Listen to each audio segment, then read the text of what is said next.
예, 할렐루야. 네, 아멘. 예, 굉장히 오랜만에 섰습니다.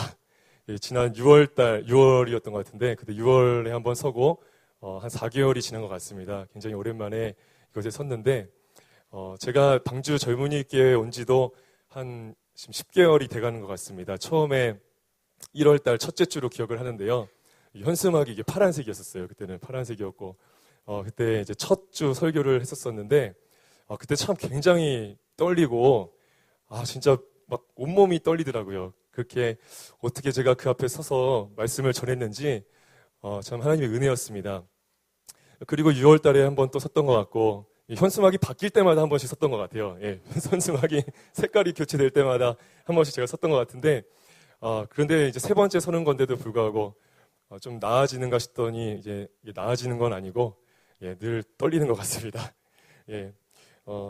그런데 또 이런 생각을 하게 돼요. 이런 떨리고 약한 또 제가 이 앞에 또 서서 말씀을 전할 수 있는 것은 저를 의지하지 않고 능력 주시는 그 주님을 의지하기 때문입니다. 성경의 인물들을 보니까 하나님께서는 그 강한 자들, 학식 있는 자들 물론 쓰셨지만 그러나 또 많은 수의 사람들 중에서 그 연약한 자들, 또 미련한 자들, 또 가장 천한 동네에서 살았던 그런 사람들을 하나님께서는 부르시고 그들을 세우시고 또 그들을 통해서 하나님의 그 복음을 전하게 하셨다는 것이죠. 저는 그 주님을 신뢰하고 저는 비록 약하고 저는 비록 연약하지만 저는 비록 떨리지만 그러나 하나님께서 이러한 연약한 저를 통해서 주님만이 드러나시고 주님께서 또 말씀해 주시기를 원합니다. 미련한 자를 택하사 하나님께서는 지혜로운 자를 부끄럽게 하시고 약한 자를 택하셔가지고 강한 자들을 부끄럽게 하시고 또 없는 자들을 택하셔가지고 있는 자들을 부끄럽게 하시는 그 방법이 하나님의 방법임을 저는 믿습니다. 그 왠가 하면은 모든 육체가 자랑하지 못하게 하시기 위해서. 이게 무슨 말이냐면은 만약 제가 말 잘하는 사람이고 또 앞에 있는 사역자가 탁월한 사람, 그런 재능이 있는 사람이었다면은 하나님이 드러나는 것이 아니라 그냥 제가 드러나게 될 것입니다. 그리고 제 스스로 여기기를 역시 나는 설교를 참 잘해. 나는 참 찬양을 잘해. 그러면서 자신의 재능을 찬양하게 될 것이고 또 교만해지게 될 것입니다. 또한 한편으로는 회중들도 마찬가지겠죠. 저 전도사님, 저 목사님은 설교를 참 잘하셔. 원래 잘하셨던 분이고 원래 이렇게 탁월하신 분이야. 그렇게 여겨지게 된다면은 하나님께서 드러나는 것이 아니라 말씀을 전하는 자나 듣는 자 모두가 그냥 사람만 즐기다가 끝나는 그러한 시간이 된다는 것이죠. 그래서 어떤 육체도 자랑하지 못하게 하시기 위해서 하나님께서는 그런 연약한 자들을 택하시는 것이고 그것을 통해서 그 사람을 통해서 기름 부으시고 주님을 드러내시기 위해서 그래서 주님만 높임받으시기 위해서 주님은 그러한 방법을 선택하셨다고 저는 믿습니다. 제가 많은 집회를 제가 말씀을 전하러 다녀본 것은 아니고요. 말씀을 이제 들으러 많이 다녀봤습니다. 말씀을 들으러 여러 집회를 다녀봤는데 어떤 집회에는 하나님의 임재가 아주 강력하게 임하는 그런 집회가 있는가 하면은 어떤 집회에는 너무 냉랭하고 어떠한 그 느낌이나 얻은 것이 없이 공허하게 그 집회를 빠져나오는 그런 것을 경험할 때가 제가 있었습니다. 왜 그런 차이가 날까? 똑같이 예배하고 똑같이 은혜 받으러 온 자리에 왜 이러한 차이가 나타나게 될까? 저는 그 하나의 공통점을 얻게 됐는데 그것은 뭐냐면은 말씀을 전하는 자 듣는 자 모두가 다 하나님을 바라보고 그분께 집중하고 그분을 구하기를 시작했을 때 그럴 때 그만큼 주님께서 임재하신다는 것을 저는 알게 됐습니다. 그래서 저와 또 여러분 이 시간 말씀 전하는 저에게도 집중이 되시면 안 되고 또 자기의 생각도 의지하지 마시고 이 시간 그냥 다 내려놓고 주님만 바라보시고 주님께만 집중하는 이 시간 되기를 축복합니다. 그러면 주님께서 분명 우리에게 그 사모하는 만큼 그 은혜를 베풀어 주실 것입니다. 여러분 하나님은 사랑이세요. 하나님은 사랑이십니다. 하나님은 아버지세요. 우리 아버지십니다. 아버지는 자녀가 잘 되기를 원하고 또 자녀가 행복하기를 원하고 또 자녀가 생명을 얻기를 원하십니다. 그것이 아버지의 마음이에요. 그래서 하나님께서는 우리가 멸망당할 것을 결단코 원하지 아니하시고 축복받고 잘 되고 행복하기를 원하십니다. 이 세상에 살아가는 악한 자의 그런 부모들도 자기는 저주를 받았지만은 자기 자식만큼은 잘 되기를 원해요. 자기 자식만큼은 나의 길을 걷지 않기를 원하고 행복하기를 원하는 것이 바로 부모의 마음입니다. 악한 자일지라도요. 살인자인 부모가 자기 자식만은 살인을 저지르지 말기를 원하고 그냥 잘 되기를 원하고 행복하기를 원하는 것이 그런 부모의 마음입니다. 하물며 선하시고 좋으신 사랑이신 그 하나님 아버지께서 우리가 잘 되기를 원하시는 것은 더더욱 당연합니다. 우리가 행복하기를 원하세요. 주님은 우리가 생명을 얻기를 원하십니다. 그런데 이 마귀는 우리를 자꾸 속이고 거짓말하고 자꾸 참소함으로써 우리의 영혼을 파멸로 이끌어 가려고 합니다. 하나님의 목적은 아까도 말씀드렸지만은 우리가 행복하기를 원하고 잘 되고 생명을 얻는 것입니다. 그 목적을 달성하시기 위해서 하나님께서는 어떤 방법을 사용하시냐면은 사랑을 사용하세요. 사랑의 동기로 또 사랑의 방법으로 그 목적을 달성해 나가십니다.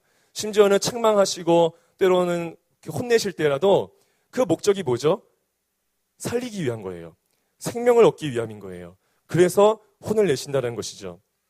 그런데 마귀는 그 마귀의 목적은 우리를 파멸시키고 우리를 지옥불로 던져놓는 것입니다.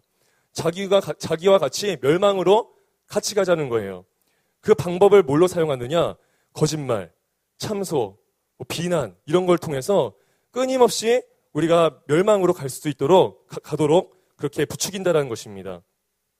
그래서 결국 그 거짓말에 속은 사람들은 불행해지고 또 염려가 생기게 되고 근심하게 되고 낙심하게 되고 우울감에 빠지고 심지어는 하나님을 원망하게 되고 불평하게 되는 그러한 최악의 수준의 그런 나락으로 빠진다라는 것입니다.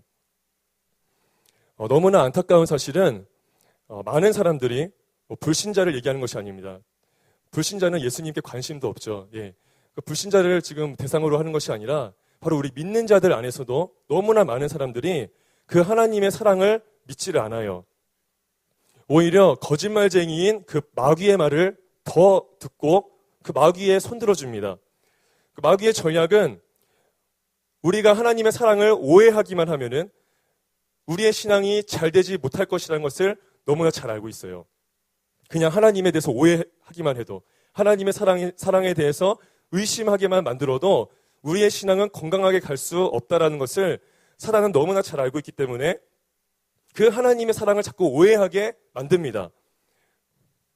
예를 들면은 우리가 하나님이 나를 사랑하신다는 걸 믿었어요. 그럼 내가 이해할 수 없는 상황이 왔을 때 하나님이 나를 사랑하셔 라고 그 믿은 사람은 이 상황이 왔을 때 어떻게 반응하겠습니까? 분명 이것은 나에게 좋은 상황이야. 이것은 하나님께서 나에게 허락하신 상황이고 나를 사랑하셔서 주신 이 상황이야. 이것은 내게 유익이 되는 상황이야 라고 바라볼 것입니다. 그런데 하나님이 사랑이심을 오해하고 사단의 거짓말을 믿는 사람들은 그 어려운 상황이 왔을 때 하나님 나 버리셨나 보다. 이거는 내가 하나님 날 떠나고 나도 하나님 떠나고 난 안 되나 보다. 낙심하게 되고 자꾸 그렇게 염려 쪽으로 가게 된다는 것이죠. 이처럼 하나님이 사랑이시고 그분이 우리의 아버지시고 또 그분이 우리에게 관심이 있으시고 우리가 잘 되기를 원하신다라는 그 대전제를 우리는 반드시 믿어야 됩니다. 그것을 믿어야만 우리의 신앙에 그 파생되어지는 모든 상황들 속에서 우리는 건강하게 반응할 수가 있다는 거예요. 어떤 사람들은 육신의 그 아버지, 실제로 육신의 아버지 다 있으시죠. 아버지를 잃으신 분들도 계시겠지만 그 육신의 아버지에게 과거에 큰 상처를 받거나 그래서 증오감이 생기게 만들고 또 불신하고 자꾸 아버지에 대해서 미운 마음을 갖고 있는 그러한 사람들이 있습니다.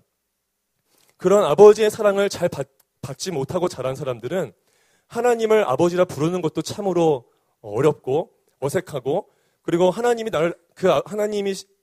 아버지가 나를 사랑한다라는 그 사실조차도 그 진리조차도 내게 있어서는 너무나 먼 얘기가 되는 거예요. 왜냐하면 내 육신의 아버지도 나를 사랑하지 않았기 때문에 그러한 상처를 사단은 끊임없이 거짓말하고 떠올리게 한다는 것이죠. 저는 이 시간 이곳에 아버지에 대해서 상처를 가지고 계신 분들이 있을 거라 저는 생각합니다. 요즘 사단이 마지막 때에 아주 가정을 뒤흔들고 있고 이혼도 급증하고 있고 그 이혼 때문에 또 자식들도 덩달아서 그 어려움을 당하게 되고 상처를 받게 되고 사단은 계속해서 우리를 찢고 분열시키고 파괴하는 그러한 지금 이 마지막 때인데 이곳에 아버지에 대해서 그런 상처와 또 아픔과 또 증오감, 미움들이 있는 그런 분들이 계시다고 한다면 이 말씀을 좀 기억해 주시면 되겠습니다. 시편 27편 10절입니다. 시편 27편 10절에 보니까 내 부모는 나를 버렸으나 여호와는 나를 영접하시리이다 이렇게 얘기하고 있습니다. 맞아요. 사람의 부모는 나를 버릴 수 있어요. 왜냐? 사람의 부모는 죄인이기 때문에 사람의 부모도 흠 많고 점 많고 죄 중에서 태어난 그런 부모이기 때문에 다 부족합니다. 우리 인간은 다 부족한 사람들이에요. 그래서 육체의 부모는 여러분들을 버릴 수 있습니다. 그래서 홧김에 여러분들 비인격적으로 대할 수 있고 흥분해가지고 막 때릴 수도 있고 또 심지어는 기사에도 뭐 이렇게 등장하는 것처럼 변태적인 그런 짓도 할 수 있는 것. 그게 사람이기 때문에 그런 일들이 일어나는 거예요. 그러나 여러분 이것을 반드시 믿으셔야 됩니다.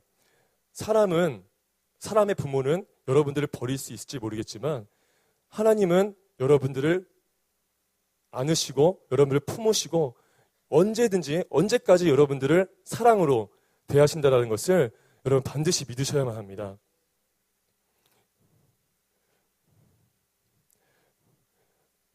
또 삶에서 어려운 일이 생기거나 또 이해할 수 없는 그런 시험들이 닥칠 때가 있어요. 여기 문제 없는 사람들 없을 겁니다. 다 문제가 있으실 거예요. 너무 힘들다. 이건 내게 시험이다. 라고 생각하시는 분들이 있을 겁니다. 역시 이럴 때 마귀도 또 속삭여요. 야, 너 하나님 너 버렸어. 너 하나님 너 안 사랑하셔. 계속 속삭입니다. 결국 또 그것을 받아들이게 되면은 이 처해져 있는 이 상황과 이 현실이 계속 불평과 원망으로 우린 자꾸 간다라는 것입니다. 그러나 하나님의 사랑과 그분이 우리의 아버지이심을 믿는 그런 사람들은 어떤 시험이 와도 우리가 당당하게 맞서 싸울 수 있고 물론 힘들긴 합니다. 시험이 왔을 때 안 힘든 사람이 없어요. 다 힘들죠. 힘든 건 어쩔 수가 없습니다. 이건 없앨 수가 없는 거예요. 힘든 건 어쩔 수 없지만 그러나 우리가 좌로나 우로나 치우치지 않을 수 있어요. 버틸 수 있고 능히 감당할 수 있다는 것입니다. 고린도전서 10장 13절을 보니까 우리 한 목소리로 따라 읽어보겠습니다. 시작. 사람이 감당할 시험 밖에는 너희가 당한 것이 없나니 오직 하나님은 미쁘사 너희가 감당하지 못할 시험 당함을 허락하지 아니하시고 시험 당할 즈음에 또한 피할 길을 내사 너희로 능히 감당하게 하시느니라 라고 되어 있습니다. 아멘. 사람이 감당할 시험 밖에는 사람이 여러분들이 감당할 시험 밖에는 너희가 당한 것이 없대요. 그럼 여러분 시험이 왔을 때 우리가 어떻게 반응해야 되겠습니까? 나 이건 감당할 수 없어 라고 반응해야 되겠습니까? 그것은 이미 거짓말에 속아 넘어간 거예요. 왜냐? 이 말씀이 진리이기 때문에 지금 여러분들이 읊조린 이 말씀이 우리 아버지께서 하신 말씀이기 때문에 얘들아 너희가 감당하지 못할 시험은 절대로 내가 허락하지 않을 거야. 주님은 그렇게 여러분들에게 말씀하시는 거예요. 오직 하나님은 미쁘사 그분은 신실하셔서 여러분들이 감당하지 못할 시험 당함을 허락하지 않으신대요. 욥이 그 하나의 예지 않습니까? 천상에서 막 사단이 이제 하나님께 와가지고 하나님 이제 하나님께서 욥에게 욥이 아니죠. 사단에게 사단아 너 저 욥을 봤느냐? 저 욥은 내 앞에서 온전하게 행하고 경외하고 악에서 떠난 자다. 내가 저 욥을 참 아낀다. 저 욥도 나를 참 사랑한다. 주님은 그렇게 사단에게 얘기합니다. 근데 그때 사단이 주님 모르는 거라고. 주님이 아니죠. 하나님 그거 모르는 거라고. 저 욥에게 축복해 주셨으니까 저 욥을 잘되게 하셨으니까 욥이 하나님을 따르는 거라고. 만약 하나님께서 그 욥을 치시고 그 욥을 불행으로 만들어 내시면은 그 욥은 분명 하나님을 떠나게 될 것이라고. 하나님을 증오할 것이라고. 그렇게 하나님을 막 부추깁니다. 하나님께서는 그 얘기를 듣고 나서서 그래 좋다. 그럼 내가 그 시험을 허락하겠다고 말씀하십니다. 그러나 전제가 있죠. 그의 몸은 절대로 치면 안 된다. 그렇게 말씀하셨어요. 그래가지고 이제 사단이 이제 이행을 합니다. 그래서 막 시험도 닥치게 하고 갑자기 말도 안 되게 막 죽고 막 재앙이 임하고 뭐 이런 일들이 생기게 돼요. 그런데도 욥이 하나님을 향해서 범죄하지 않았다고 성경은 기록하고 있습니다. 그래서 사단이 또 하나님 앞에 섰어요. 하나님께서 또 사단에게 받느냐? 욥이 그래도 나를 끝까지 따르는 것을 너가 받느냐? 제 몸을 치셔야 된다고. 몸을 치시면 달라질 거라고. 그래서 하나님께서 그것도 허락하셨습니다. 좋다. 몸까지 쳐라. 그러나 그의 생명만큼은 절대로 해하여서는 안 된다라고 말씀했어요. 허락입니다. 허락. 주님께서는 욥이 그만큼을 그 시험을 감당할 수 있는 그 믿음이 있다는 것을 아셨고 그 수준이 있다는 것을 아셨어요. 아버지시니까. 그래서 사단에게 그만큼의 시험을 허락하셨던 것입니다. 우리도 마찬가지예요. 우리의 삶에 이유 없는 시험은 없습니다. 물론 그 시험이 사단으로부터 왔을 수 있어요. 심지어는 내가 하나님을 떠나가지고 생겨진 비운일 수 있어요. 그러나 여러분, 과거는 중요하지 않아요. 지금 내가 하나님은 사랑이시고 하나님께서 이 상황을 허락해 주신 것은 내가 감당할 수 있는 그런 수준의 것이니까 허락하신 거야 라는 이 믿음에 서기만 하면 과거는 중요하지 않은 거예요. 지금 그 믿음에 서기만 하면 그러면 여러분들의 삶은 바뀌어지게 되는 거예요. 노선이 달라지게 되는 거예요. 그렇게 해가지고 시험을 막 싸웁니다. 주님 안 되겠어요. 주님 나 너무 힘들어요. 이제 막 손을 막 스르르 놀려 그래요. 포기하고 싶어요. 근데 그 뒷구절에 뭐라고 말씀하십니까? 시험 당할 즈음에 또한 피할 길을 내사 너희로 능히 감당하게 하시느니라 라고 말씀하셨어요. 예. 우리가 힘 빠질 때, 포기하고 싶을 때도 주님은 또 피할 길을 내주시는 분이라는 것을 성경은 말씀하고 있습니다. 그러니까 우리가 시험이 올 때 어려워할 이유가 없어요. 물론 힘들긴 하죠. 힘들긴 하지만 그러나 우리가 낙심하고 좌절하고 흔들릴 필요가 없다라는 것입니다. 이 하나님의 말씀을 붙들고 이 말씀 위에 서시는 거예요. 그리고 버티는 거예요. 버티는 이 단순한 것도 우리는 못하고 결국 하나님의 말씀을 저버리고 그냥 내 머리 굴리면서 어떻게 하면 이 상황을 빠져나갈 수 있을까? 어떻게 하면 내가 이 시험을 이겨낼 수 있을까 하면서 주변 사람들의 도움을 요청하고 그리고 또 내 머리를 굴리면서 이 상황을 빠져나가려고 그렇게 안간힘을 쓴다라는 것입니다. 그러나 그것은 믿음에 근거한 행동이 아니기 때문에 더 깊은 절망의 나락으로 빠지게 된다는 것이죠. 마치 이 말씀을 보면은 우리가 하나님 손 안에 있어가지고 막 좌지우지 당하고 막 하나님께서 우리를 막 주물럭주물럭 거리시고 막 그분의 뜻대로 우리를 갖고 노시는 것처럼 그렇게도 생각하시는 분이 있을 수가 있어요. 그런데 아까도 말씀드렸지만 하나님은 어쨌든 사랑이시라는 것을 믿으셔야 돼요. 예. 사랑이신 그분의 손 안에 붙들린다는 것보다 더 편안한 것이 어디 있겠습니까? 우리가 이용당하고 심지어 조종당한다 할지라도 그분의 그 계획 안에 있다는 그 자체가 우리의 심령을 평안하게 하는 것이고 행복하게 한다는 것을 우리는 믿어야 되는 것이고 그렇게 우리가 살아가야 된다는 것입니다. 또 하나님께서는 이런 시험당함을 허락하시는 이유가 따라해 보겠습니다. 성장하기 위해서. 예, 성장하기 위해서 주님은 이런 상황을 주시는 거예요. 여러분, 요람에 40살 먹은 아저씨가 요람에 40년 동안을 누워있다고 생각을 해보세요. 맨날 칭얼거리고 막 젖병 물고 기저귀 막 갈고 40살 아저씨가 40년 동안을 그 부모가 그 자녀를 봤을 때는 어떤 마음이 들겠습니까? 굉장히 마음이 아마 착잡할 거예요. 미워지고 부모에게 불행이고 또 그 사람에게도 불행인 것입니다. 우리는 이렇게 웃으면서 되게 웃으면서 얘기하지만 실제로 부모의 마음, 저는 부모가 아니지만 그런데 부모의 마음을 조금은 알 수 있을 것 같아요. 10개월 된 아기가 10개월만한 수준의 것을 해야 부모의 마음이 시원한 거예요. 10개월만큼 딱 해야 돼요. 10개월보다 더 앞서도 뭔가 좀 마음이 좀 걱정이 되고 10개월보다 안 돼도 그것도 좀 걱정이 되는 거예요. 딱 10개월 분량에 맞게끔 성장을 해 나가야 부모의 마음이 아주 만족스럽고 행복한 거예요. 그리고 그 자녀에게도 행복한 겁니다. 마치 우리가 딱 그런 모습인 거예요. 하나님 눈에 보시기에. 이 40년 동안 신앙생활을 해도 맨날 갓난아기와 같이 엎드려 있고 새신자는 계속 들어오는데 이 자리 안 뺏기겠다고 계속 그 요람에 누워있고 젖병 달라고 젖 달라고 그러고 나 사랑 달라고 그러고 언제까지 그 자리에 이렇게 차지하고 계실 겁니까? 애기들은 계속 나오는데 여러분 저기 빨리 이제 그 본인이 좀 성장의 그릇이 된 분들은 빨리 그 요람에서 나오시고 요람을 양보해 주십시오. 예. 제가 애기들 참 좋아해요. 예. 우리 또 빛나, 뭐 온유, 또 뭐 결이, 제가 참 좋아하는 우리 애기들인데 그 애기들이 40년을 그런 모습으로 살아간다고 생각해 보세요.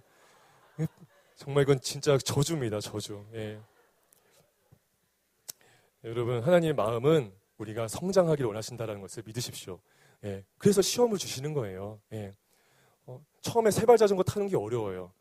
그런데도 이 처음에 어렵지만은 이것이 나한테 시험이지만 그래도 계속 하다 보면은 이 세발자전거를 능히 탈 수 있는 근육이 생기는 거예요.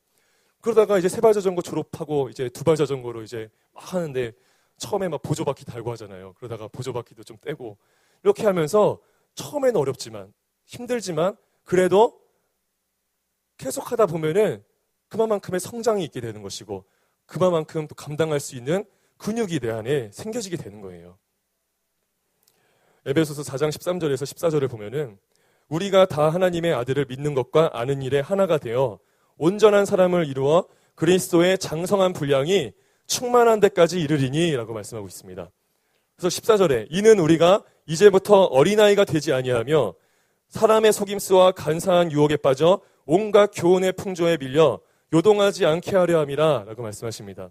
그러니까 우리 주님께서는 어린아이에 계속 머무는 것을 원치 않으시고 우리가 어려운 시험, 어려운 상황에서도 그것을 넉넉히 이기고 주님을 예배하는, 주님을 높여드리는 그런 당당하고 담대한 사람으로 성장하기를 주님 원하신다는 것을 여러분 믿으셔야 됩니다. 지금부터 제가 여러분들에게 굉장히 중요한 말씀을 드릴 거예요. 굉장히 중요한 말씀을 드리겠는데 왜냐하면 제가 믿기로는 대부분의 지금 여기 계신 사람들, 많은 분들이 지금 이 말씀드릴 이 경우에 해당되기 때문에 그렇습니다. 그리고 이 단계, 지금 말씀드릴 이 단계를 여러분들께서 극복하지 않으시면, 이것을 돌파해 나가지 않으시면은 지금까지 제가 말씀드렸던 이 하나님의 사랑에 대한 이 부분에 있어서 여러분들은 온전하게 반응할 수가 없게 됩니다. 건강하게 반응할 수가 없게 되기 때문에 지금부터 제가 여러분들께 말씀드리는 이 내용들을 잘 들어주시면 감사하겠습니다. 왜 하나님의 사랑에 우리가 반응하지 못하고 왜 우리의 심령에 받아들여지지가 않을까요? 이런 이유가 있을 수 있겠습니다. 공의의 메시지만을 들었기 때문에 우리가 너무 심판과 또 어미와 그런 하나님, 두려운 하나님 이렇게 우리가 말씀을 들어왔기 때문에 하나님의 사랑을 외치면은 이게 좀 뭐가 어색하고 잘 받아들여지지 않는 그것 때문이다 라고 하시는 분들이 있습니다. 물론 가능합니다. 우리가 바른 신앙은 바른 메시지를 통해서 오기 때문에 한쪽으로만 치우쳐진 메시지를 듣다 보면은 당연히 그에 맞게 한쪽으로 치우쳐진 신앙인들이 만들어지게 됩니다. 그런데 우리 젊은이 교회를 봤을 때는 솔직히 그렇게 공의만을 선포하는 것 같진 않아요. 제 생각이니까. 네. 그렇게 막 심판, 지옥 간다, 그렇게 살면 안 된다, 그래서 멱살 잡고 막 뒤흔드는 그런 김성진 전사님 그렇게 안 하시잖아요. 예, 끊임없이 여러분 생명을 얘기하고 계시고, 하나님은 심판이 아니라 생명을 주기 원하시고, 계속 인자와 하나님 위로와 격려를 계속 쏟아내시는데, 그런데 이상하게, 참 이게 안 받아들여지고, 왜 그럴까? 그러니까 메시지만의 문제는 좀 아닌 것 같았었어요. 뭔가 그보다 더 깊은 문제가 있다는 것을 좀 느낄 수 있었었는데 그 하나님의 사랑을 받아들이게 하지 못하는 근본적인 이유가 뭐냐면 우리의 마음의 중심에, 여러분들의 마음의 중심에 지금 무언가가 들어가 있기 때문에 그런 거예요. 마태복음 6장 24절을 보면은 한 사람이 두 주인을 섬기지 못할 것이니 혹 이를 미워하고 저를 사랑하거나 혹 이를 중히 여기고 저를 경히 여김이라. 너희가 하나님과 재물을 겸하여 섬기지 못하느니라 라고 말씀하십니다. 여러분들 사람이시죠? 그 한 사람 안에는 두 주인을 섬길 수가 없어요. 여러분 한 사람, 한 몸마다 한 주인만을 품고 살아가게 돼 있습니다. 만약 돈이 여러분들의 마음을 차지하게 되면은 여러분들은 어떻게 반응하게 되냐면 펀드나 주식이나 그 밖에 돈에 관련된 소식들에는 귀가 아주 번쩍번쩍 막 눈이 막 초롱초롱해질 겁니다. 근데 하나님 사랑 얘기하면은 뭐야, 뭐 별로 무관심해지는 거예요. 왜냐? 내 마음의 주인이 돈이기 때문에. 명예와 권력이 주인인 사람은 사람의 평판이나 또 사람의 인정이나 칭찬에 귀가 쫑긋쫑긋하게 될 거예요. 또 하나님께서 근데 우리에게 얘기하시는 그 음성은 무관심하고 사람의 칭찬만을 들으려고 하고 골방에서 하나님과 친밀함 가운데서 그 하나님의 음성을 들을 생각을 하지 않고 그냥 친구가 해주는 칭찬, 어떤 뭐 전도사님이나 목사님이 해주시는 그런 칭찬, 그런 얘기만 듣고 우리가 그것만 붙잡고 살아간다는 겁니다. 왜냐? 그 사람의 주인은 명예와 권력이기 때문에. 또 우리 청년의 시기에는 또 이성교제에 대해서 관심이 많고 또 실제로 이성교제 하시는 분들도 계시겠는데 그 마음의 남자친구나 여자친구가 주인이 되어버리면 그럼 어떻게 되겠어요? 남자친구 찬양하고 다니는 거예요. 여자친구 찬양하고 다니는 거예요. 하나님 찬양이 들어오는 게 아니라 막 이상하게 그 가요 막 이렇게 길 가다가 흘러오는 막 로맨틱한 막 달달한 그런 찬양이 아니죠. 달달한 막 그 노래가 막 너무 막 흘러오는 거야. 막 예상하지도 않았는데 뭐 이렇게 들으려고 하지도 않았는데 막 스며들어오는 거예요. 그냥 그게. 그리고 뭐 맨날 뭐 그냥 전화로 노래 불러주고 뭐 내가 노래 불러줄게 뭐 세레나데 불러줄게 다 여자친구 찬양하는 거예요. 그게 다 마음의 여자친구가 주인이니까. 근데 하나님 찬양하면은 뭔가가 마음에 끼림칙하고 뭔가 좀 감동이 없고 먼 거예요. 너무. 여러분 여자친구 남자친구 중요해요. 그런데 하나님을 가장 우선으로 우리가 섬겨야 되는 것을 여러분 기억해 주셔야 됩니다.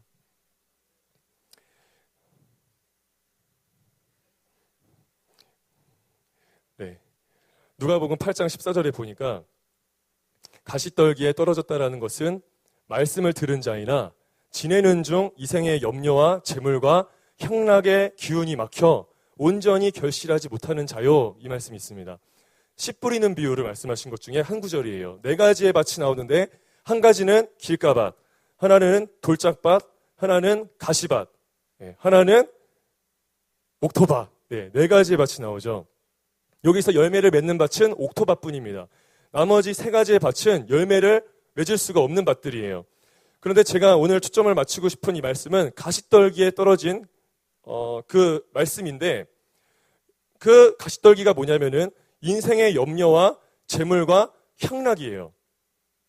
그것이 내 마음 안에 있는 사람들, 이 세상의 즐거움과 쾌락이 내 마음에 있는 사람들은 여러분들의 마음은 옥토밭이 아니라 가시떨기와 같은 마음이라는 것을 아셔야 됩니다. 그 가시떨기가 있는 상태에서 암만 말씀을 뿌리고 하나님이 여러분들을 사랑하세요, 하나님이 여러분들을 원하세요라고 얘기를 해도 이 기운에 막혀 있는 거예요. 이 가시떨기의 기운에 막혀서 결실을 못하게 되는 그런 불상사를 초래하게 된다는 겁니다. 그래서 여러분 제가 말씀드렸던 그 본질적인 그 해결은 뭐냐면 결국은 이거예요. 늘 들어왔던 거. 그 마음의 주인을 바꾸는 거예요. 그 마음 안에 있는 그 가시떨기를 제거해버리는 거예요. 그 세상의 유혹과 세상의 즐거움을 가지고 살았던 그 나의 마음을 회개하는 거예요. 그리고 그 비워져 있던 마음을 주님으로 채우는 거예요. 주님이 나의 진정한 주님이 되시는 거예요. 여러분 이 단순한 복음을 우린 너무 복잡하게 생각을 하고 있고 이 사단에 뿌려놓은 수많은 가라지들과 수많은 생각들이 이 단순한 진리를 자꾸 어렵게 만듭니다. 많은 사람들이 착각하고 있는 것이 나는 세상의 이 달달함도 추구하면서 동시에 구원도 받기를 원해요. 내가 세상의 것들을 다 즐기면서 동시에 하나님도 내 편이 돼주기를 원해요.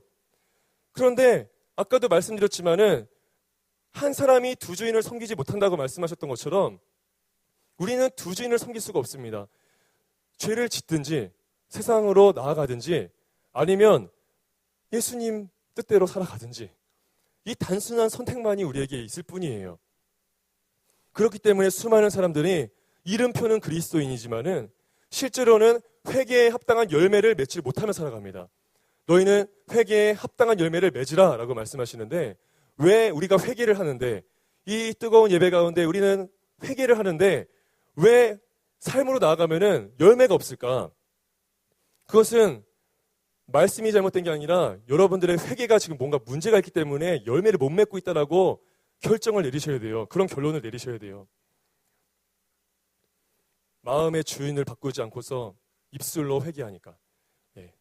마음에 이 사랑했던 세상을 버리지 않고 회개하려고 하니까. 여러분들의 영혼이 알지 않습니까? 내가 회개할 때 지금 이 회개가 하나님의 보좌에 올라가서 그분의 마음을 감동케 하는 그 회개인 것임을 여러분들이 알지 않으십니까? 그게 내가 회개하면서 아는 거예요. 내 영이 아는 거예요. 그래서 내가 회개했을 때 이것이 하나님의 마음을 흡족하게 하는 회개가 될 때에는 내 마음 역시 상쾌해지고 내 마음 역시 가벼워지고 그렇죠? 그러한 결과가 열매가 맺혀지잖아요. 그런데 이런 주인을 바꾸지 않은 상태로 마음에 없는 고백, 주님, 그냥 말도 또박또박 못하고 그냥 주님 그저께 어떻게 해요 주님 용서해 주세요. 이런 식으로 이렇게 막 얼얼부리면서 넘어가려는 그런 회개. 예, 내가 그걸 원하지 않는 거예요. 그러니까 똑바르게 사단을 향해서 난 이거 싫어라고 얘기를 못하는 거예요. 왜? 좋으니까. 여러분 그런 회개는 오히려 우리를 더 안 좋게만 만듭니다. 사실 그런 회개는 그냥 안 하는 게 나을지도 몰라요. 왜냐? 회개하면은 왜 회개라도 안 하면 정죄라도 받지.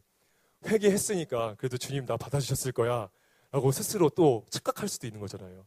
그 행위가, 그 종교적인 행위가 나에게 또 하나의 의의를 만들어낼 수 있는 거잖아요. 차라리 마음에 없는 말은 안 하는 게 나을지도 모르겠습니다. 어떤 사람들은 신앙에는 업앤다운이 있지 않느냐. 우리가 항상 어떻게 충만하고 우리가 어떻게 항상 업의 시기에 있을 수 있느냐. 우리 연약하고 우리 죄인이고 그래서 우리 맨날 우리 때때로는 넘어질 수도 있고 그 다운의 시기가 있을 수 있어. 너무 심각하게 생각하지 마.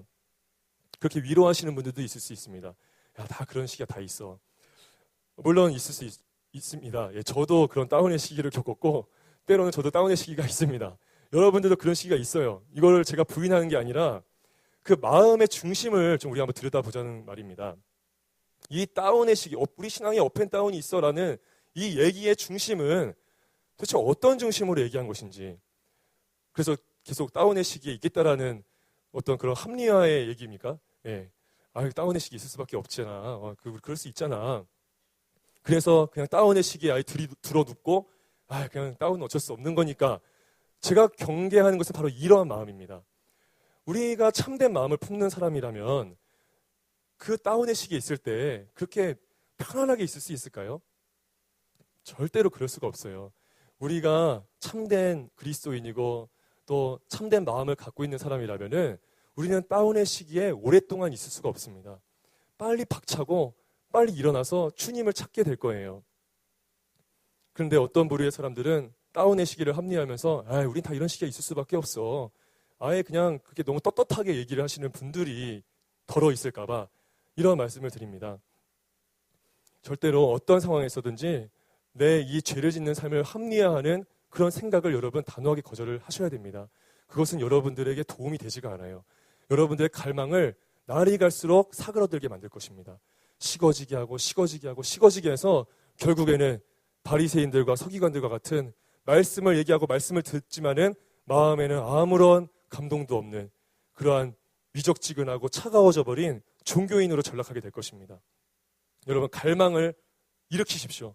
갈망을 일으킬 수 있는 여러 가지의 방편들을 눈을 찾아보고 찾으시고 그것을 최선을 다해서 이용하시고 그래서 여러분들의 갈망을 일으켜 나가시는 여러분들에게 축복합니다. 여러분들 그래프를 한번 그려보세요. 여러분의 인생 그래프를 지금 한번 머릿속으로 그려보세요. 여러분들이 건강한 그리스도인이라면은 제대로 된 신앙의 길을 가고 있다면 업의 시기에 계속 주님을 알아가다가 때로는 죄에 넘어질 수 있어요. 그러나 다시 얼마 가지 않아 우리는 더 높이 뛰어오를 것입니다. 이전보다 더 큰 갈망함으로. 그리고 그 시기를 또 계속 유지해서 갈 겁니다. 더. 그러다가 때로는 넘어질 수 있어요. 또 넘어질 수 있어요. 그러나 이전보다는 좀 덜 넘어질 겁니다. 그리고 다시 박차고 올라가서 결국 우리가 큰 그래프를 그리면 뭐냐면 계속 상승하는 그래프. 물론 내려가는 그런 점들은 있겠지만 그것은 점의 수준인 것이지 이게 막 지속되게 계속 나락으로 빠져들어가는 이런 그래프는 무언가 지금 잘못되고 있다는 거예요. 여러분들의 주된 삶의 패턴은 무엇입니까? 여러분들의 삶은 지금 어디를 향해서 나가고 계십니까? 무엇에 매여서 살아가고 계십니까? 다시 말씀드리지만 우리 죄 지을 수 있어요. 저도 죄를 짓고 다 넘어집니다. 그런데 그 수준이란 것은 일회성에 그치는 것. 우리가 우발적으로, 단발적으로 일어나는, 산발적으로 일어나는 그러한 유의 것들이면은 다시 회개할 수 있지만은 반복되어지고 습관되어지고 고의적이고 날이 갈수록 계속 매여져 가지고 빠져나올 수 없는 더 깊은 수렁으로 나아가는 그런 죄목들이라고 한다면 이거는 굉장히 여러분들 위험한 상태입니다. 야고보서 1장 15절 우리 한 목소리로 읽겠습니다. 시작.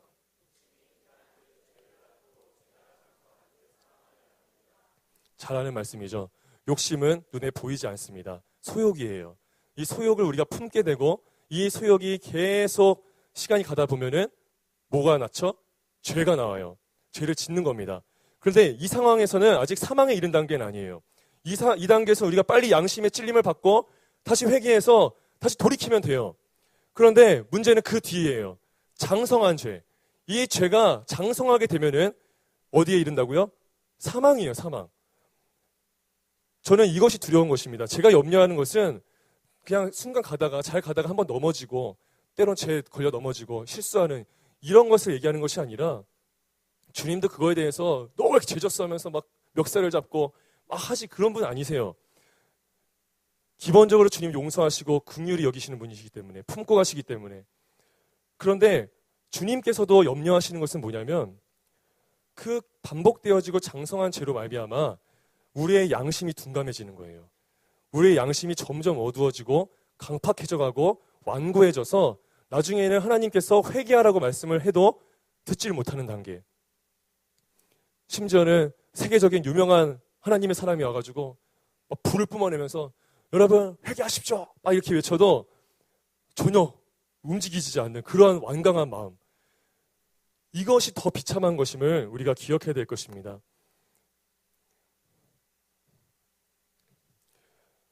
요한일서 5장 3절에서 5절 이제 거의 막바지에 다다랐습니다. 네. 혹시 또 염려하시는 분들이 계실까봐 네. 올라오면 항상 이 얘기 한 번씩 꼭 하는 것 같아요. 네. 요한일서 5장 3절에서 5절을 보면은 진정한 그리스도인의 삶의 모습이 담겨져 나옵니다. 3절에 하나님을 사랑하는 것은 이것이니 우리가 그의 계명들을 지키는 것이라. 그러니까 하나님을 사랑하면은 그의 계명을 지키는 것이에요. 그의 계명을 지키지 않는 사람은 그 마음에 하나님을 사랑하는 것이 없는 사람입니다. 아까도 우리 김성준 전도사님께서 앞에 나오셔서 믿음과 소망에 대해서 말씀하셨는데 소망의 마음으로는 절대로 여러분들의 삶이 바뀔 수가 없습니다. 나도 원해요. 나도 주님 뜻대로 살기 원해요. 근데 실제적인 삶의 열매가 믿음으로 말미암는 열매가 아니면 우리는 계속 그냥 꿈만 꾸다가 소망만 품다가 결국 멸망으로 가게 되는 겁니다. 사단은 그 전략을 쓰는 거예요. 우리는 소망이 아닙니다. 소망으로 구원을 받는 것이 아니라 믿음으로 구원받는 거예요. 그의 계명들은 무거운 것이 아니로다. 무거워요, 가벼워요? 무거워요, 가벼워요? 가벼운 거예요. 무거운 것이 아니래요. 예, 뭐 가벼운 것은 뭐 가벼울 수도 있고 또는 뭐 좀 감당할 수 있는 수준의 것이 포함이 되겠죠. 이 단어 안에는. 예, 어쨌든 무거운 것은 아니래요. 근데 우리가 무거워. 하나님 뜻이 너무 어려워. 무거워. 그러면 우리는 어쩔 수가 없어라고 합리화한 것이 아니라 내 안에 하나님의 사랑이 없구나. 나는 아직 하나님 사랑하지 않구나. 주님 그 사랑을 좀 주세요라고 구하는 대로 나아가야 되는 거예요. 4절에 무릇 하나님께로부터 난 자마다 거듭난 사람을 말하는 겁니다. 거듭나지 않고는 하나님 나라에 못 들어갑니다. 거듭난 자마다 뭘 이긴다고요? 세상을 이기느니라. 세상을 이기는 승리는 이것이니 뭐라고요? 우리의 믿음이래요. 믿음. 결국 다 같은 말이에요. 구원받는 자는 믿음으로 구원받는 것이고, 그렇죠? 또 믿으면 거듭나는 것이고, 거듭나면 구원받는 것이고, 거듭나면 믿는 것이고, 믿으면 또 세상을 이기는 것이고, 세상을 이기면 거듭나는 것이고, 세상을 이기면 천국 가는 것이고, 여러분 같은 거예요, 다. 네. 그러므로 내가 세상을 이기지 못하면서 천국에 갈 수 있다라고 생각하는 그것은 엄청난 기만입니다. 예. 근데 많은 사람들이 이런 기만에 살아가요. 분명하지 않아요. 모호해요. 실은 이 모호한 것이 사단이 의도하는 바입니다. 주님의 진리는 모호하지 않아요. 굉장히 단순하고 아주 명쾌하고 분명합니다. 빛이기 때문에. 예. 그 빛이 우리 안에 비춰지게 되면 우리는 분명하게 반응할 수밖에 없는 거예요. 여러분, 이 교회는 세상을 이겨야 됩니다. 예, 저는 우리 젊은이 교회가 세상을 이기는 교회가 정말 되기를 원해요. 예, 우리 주님도 원하시고 또 우리 담임 전도사이신 우리 김성준 전사님도 그걸 원하실 거예요. 예, 우리가 이 마지막 때에 그냥 수동적으로 버티는 것만으로는 어려운 시대입니다. 우리는 좀 더 적극적일 필요가 있어요. 좀 더 적극적으로 나갈 필요가 있습니다.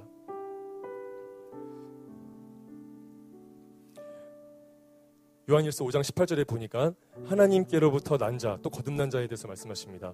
다 범죄하지 아니하는 줄을 우리가 아노라. 누구는 범죄하고 누구는 범죄 안 하고 이렇게 말씀하지 않아요. 뭐라고 되어 있죠? 다 범죄하지 아니하는 줄을 우리가 아노라. 우리가 아노라. 사역자만 아는 게 아니에요. 요한 사도만 알고 있던 진리가 아니었어요. 우리가 아노라. 너희들도 알지 않느냐? 나와 너가 알지 않느냐? 이건 너무 분명한 거야. 사역자만 걷는 길이 아니라 우리 모두가 다 이 진리를 믿고 그렇게 살아가는 그런 자들이 아니냐?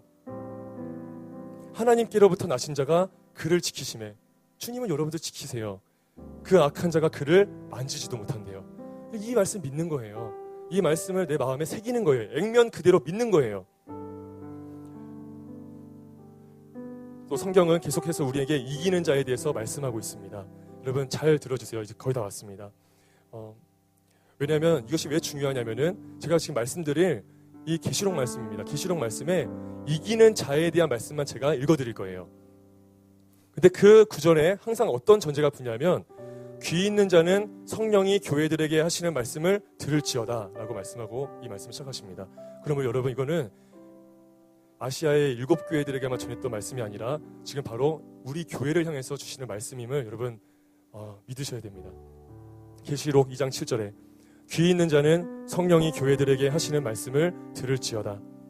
이기는 그에게는 내가 하나님의 낙원에 있는 생명나무의 열매를 주어 먹게 하리라. 계시록 2장 11절에 이기는 자는 둘째 사망의 해를 받지 아니하리라. 이기는 사람이 지옥불을 피할 수 있습니다. 17절에 이기는 그에게는 내가 감추었던 만나를 주고 또 흰돌을 줄 터인데 그 돌 위에 새 이름을 기록한 것이 있나니 받은 자밖에는 그 이름을 알 사람이 없느니라. 2장 26절에 이기는 자와 끝까지 내 일을 지키는 그에게 만국을 다스리는 권세를 주리니 아멘. 계시록 3장 5절에 이기는 자는 이와 같이 흰 옷을 입을 것이요 내가 그 이름을 생명책에서 결코 지우지 아니하고 그 이름을 내 아버지 앞과 그의 천사들 앞에서 시인하리라. 3장 12절 이기는 자는 내 하나님 성전의 기둥이 되게 하리니 그가 결코 다시 나가지 아니하리라. 내가 하나님의 이름과 하나님의 성 곧 하늘에서 내 하나님께로부터 내려오는 새 예루살렘의 이름과 나의 새 이름을 그의 위에 기록하리라.